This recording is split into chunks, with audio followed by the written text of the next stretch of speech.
আসসালামু আলাইকুম বন্ধুরা, আজকের এই ভিডিওতে আমি আপনাদের সাথে শেয়ার করব কিভাবে দেখবেন আপনার চ্যানেলটিতে প্রতিনিয়ত নতুন নতুন দর্শক অ্যাড হচ্ছে কি না, নাকি আপনার চ্যানেল থেকে আপনার যে দর্শকগুলো ছিল সেই দর্শকগুলো বের হয়ে যাচ্ছে, সে সমস্ত বিষয়গুলো জানতে পারবেন।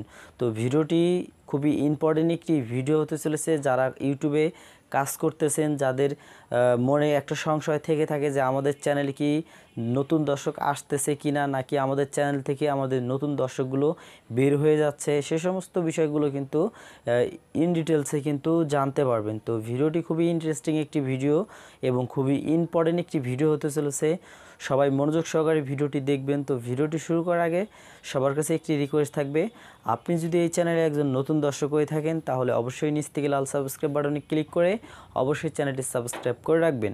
আর ইতিমধ্যে যারা চ্যানেলটি সাবস্ক্রাইব করে রাখছেন আপনাদের সকলকে অসংখ্য ধন্যবাদ। তো চলুন মোবাইল স্ক্রিনে গিয়ে দেখা যাক কীভাবে এই বিষয়টা কাজ করে। আচ্ছা, তো আমি এই ফিচারটা কিভাবে দেখব, দেখার জন্য জাস্ট আমি এইখান থেকে আমার যে এইখান থেকে যে অ্যানালিটিক্সের ড্যাশবোর্ডটা আছে, জাস্ট এই অ্যানালিটিক্স ড্যাশবোর্ডে আমাদের ক্লিক করতে হবে।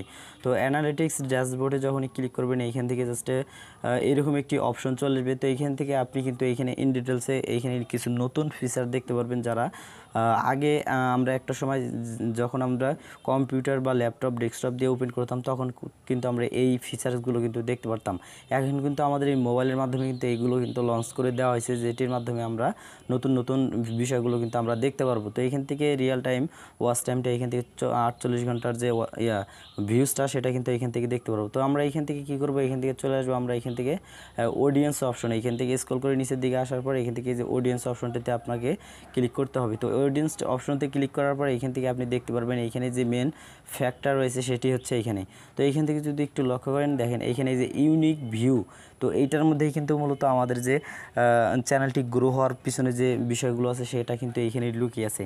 তো এইখান থেকে যদি একটু লক্ষ্য করেন ইউনিক ভিউটা কি, তো ইউনিক ভিউটা হচ্ছে এখানে দেখেন আমার ইউনিক ভিউটা রয়েছে এখানে 28 দিনে এখানে ইউনিক ভিউটা রয়েছে এখানে 22,500। তো এইখান থেকে ইউনিক ভিউটা হচ্ছে আমাদের চ্যানেলে যারা নতুন দর্শক এসেছে এই লাস্ট 28 দিনে। তো 28 দিনের মধ্যে কিন্তু দেখেন প্রায় 22,500-এর মতো বা 23,000-এর মতো দর্শক কিন্তু আমার চ্যানেলটিতে নতুন ভিজিট করছে এই ছোট্ট চ্যানেলটির মধ্যে। তো আপনারা যদি এই সমস্ত বিষয়গুলো যদি একটু যদি বেশি করে ফোকাস করে যদি কাজ করেন তাহলে কিন্তু আপনার চ্যানেলটি কিন্তু আগের থেকে কিন্তু গ্রো করবে। আর একটা বিষয় এখান থেকে আপনারা দেখবেন, এটা আপনার যদি কমে যায় তাহলে আপনারা মনে করবেন আপনার ভিডিও কোয়ালিটি খারাপ হচ্ছে, তাহলে আপনার ভিডিও কোয়ালিটিটা ইমপ্রুভ করতে হবে। আর আপনার যদি এটা যদি এই ইউনিক ভিউটা যদি এইখান থেকে যদি দিন দিন যদি বাড়ে তাহলে মনে করবেন দেখেন আমার কিন্তু এখানে গ্রাফটা কিন্তু দিন দিন কিন্তু কমতেছে। তো আমার এখানে ভিডিওটার দিকে একটু ফোকাস করা উচিত। তো আপনার যদি এটা যদি বাড়ে তাহলে কিন্তু আপনারা দেখবেন আপনার এটাই যে আমার এখানে উপরে যেমন উপরে আসছে এইরকম উপরে আসছে তাহলে কিন্তু আপনারা উপরে যাবেন। তো আপনারা এইটা বিষয়টা দেখবেন, দেখার পর আপনার যদি ভিডিও কোয়ালিটি যদি ভালো থাকে তাহলে আপনারা আরও ভালো করার চেষ্টা করবেন, তাহলে কিন্তু আস্তে আস্তে আপনার চ্যানেলটা কিন্তু বাইরের দিকে যাবে। এটা হচ্ছে আপনার নতুন চ্যানেলের যে ইয়াগুলো অডিয়েন্সগুলো আসে সেটার কিন্তু অ্যানালিটিক্সটা এই ইউনিক ভিউজটা। বন্ধুরা, সেই সঙ্গে সঙ্গে আজকের এই ভিডিওটি এখানেই শেষ করছি। সো ভিডিওটি ভালো লাগলে অবশ্যই ভিডিওতে একটি লাইক করে দিবেন। আর এখন পর্যন্ত যদি আপনি আমাদের চ্যানেলটি সাবস্ক্রাইব না করে থাকেন তাহলে অবশ্যই নিচ থেকে লাল সাবস্ক্রাইব বাটনে ক্লিক করে চ্যানেলটি সাবস্ক্রাইব করে রাখতে পারেন। তো ধন্যবাদ সবাইকে।